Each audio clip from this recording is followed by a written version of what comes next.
Mas um livro sobre nada, claro que Sartre está usando de ironia, na medida em que é bem conhecido no ambiente filosófico que quando a gente tenta discursar sobre o nada, a gente incorre em petição de princípio. Na medida em que toda vez que eu me refiro ao nada, como ausência de ser, eu tenho que utilizar o verbo é. Eu digo, o nada é ausência de ser. Como o nada é? Então, o que acontece é que o mundo nos leva a esse tipo de paradoxo. Eu vou usar um exemplo mais claro disso, do nada, dessa presença do nada no mundo. Atrás de mim tem um espelho. O espelho tem a parte que reflete, tem a borda e tem a parede.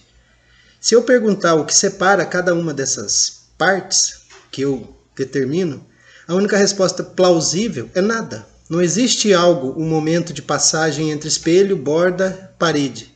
E, no entanto, o mundo perpetrado de nada nasce de uma estrutura de ser, a ontologia, lembre-se, aquela estrutura que é fechada, que é totalitária.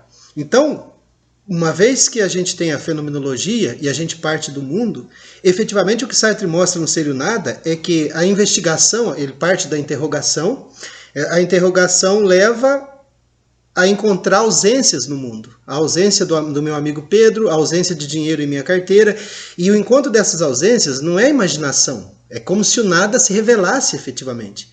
Agora Sartre coloca o paradoxo, como nada pode se revelar se o ser é totalitário, ele é o que é em si.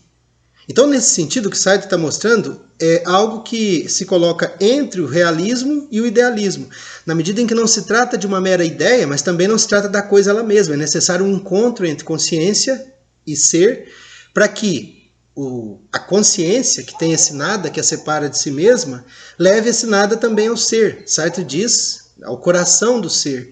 E esse ser é trazido ao mundo como fenômeno. Eu leio Sartre, página 67 de O Ser e o Nada. Toda negatividade aparece mais como se fora uma das condições essenciais dessa relação de utensilidade. Termos heideggerianos. Termos sartreanos vai ficar mais claro. Para que a totalidade do ser se ordene à nossa volta em formas de utensílios, fragmentando-se em complexos diferenciados, que remetem uns aos outros e têm de poder servir, é preciso que a negação surja, não como uma coisa entre coisas, mas como rubrica categorial que presida a ordenação e repartição das grandes massas de seres em formas de coisas. Ou seja, é porque há o nada, e esse nada tem que ter a sua localização, que eu posso encontrar fenômenos no mundo. Eu não posso derivar do ser o nada. Eles são intransponíveis. Mas eu posso colocá-los no ambiente fenomenológico como partícipes de um mesmo ambiente no qual eu constituo fenômenos. Então eu preservo de um lado a integridade do ser e de outro lado eu colo nesse ser, eu fundo nesse ser o fenômeno que se revela. Então o espelho tem lá, não se trata mais do número incognoscível. O espelho se revela como em si espelho. Afinal de contas, a gente tende a chamar de espelho aquilo que reflete, pela sua qualidade significante, né, no nosso mundo. Evidente que se nós não tivéssemos olhos, não enxergássemos com a língua, como faz uma serpente, talvez isso não fosse necessário. Ou enxergássemos com a audição, no fim das contas, como um morcego. Para concluir, assim a aparição do homem no meio do ser que o investe faz com que se descubra o mundo.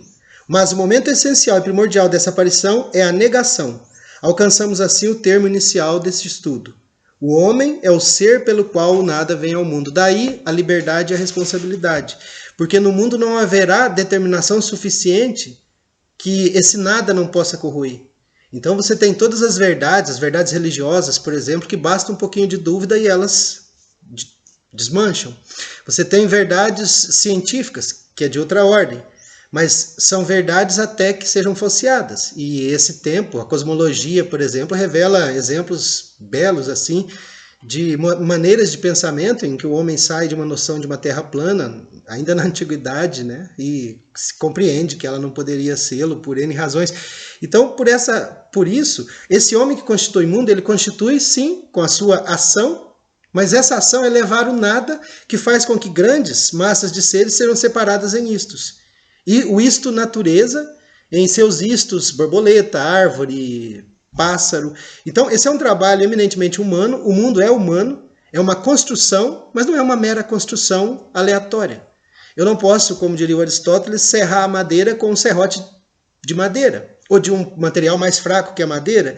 Eu não posso exigir que o espelho não reflita, né? Que não faça com que eu apareça na frente dele, a menos que eu fosse um vampiro, né? O vampiro não aparece na frente do espelho. Mas, senão, eu não posso exigir que ele não reflita.